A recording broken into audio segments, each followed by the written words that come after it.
Keir, we've got a question from somebody who couldn't make it here with us. His name is Dr. Peter Burke. And he says, many of us were disappointed to hear you use the words make Brexit work.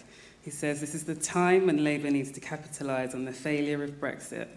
So he asked you, can you see if the party is at risk of losing people who are feeling politically homeless, particularly, pro-EU supporters? Yeah, look, whatever way we all voted in 2016 in the referendum, we've now left the EU. And we've got a choice. We either do what the government's doing, which is say, well, we'll get Brexit done, technically we've left, but we've got a really poor deal, and the problems are becoming increasingly obvious day by day, whether that's the impact on trade, whether it's on Northern Ireland, or whether it's our relations with the EU, which are very important, particularly not just on the trade issues, but when we think about what's happening on the border in Ukraine.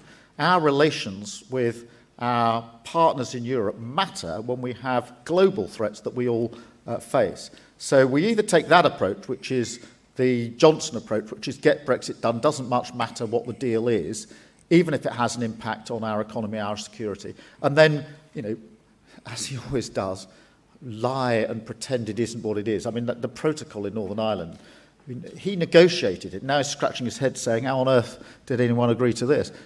The alternative is we say we've got to make it work. We are out, we've got to make it work now. And that's what I mean by make Brexit work, which is to deal with those problems, to make sure that we are confident in our place in the world. And so when we come into government, we will make Brexit work. And at my CBI speech, I set out some of how we would do that, and I intend to set out more of that. But, lamenting the decision in 2016 is history. I'm afraid we are out, but now we have to make it work, and that's what we will do. Thank you. Thank you so much, Keir. I think we're out of time for questions today. Thank you all very much. Really fantastic to see you. Thank you. See you next time.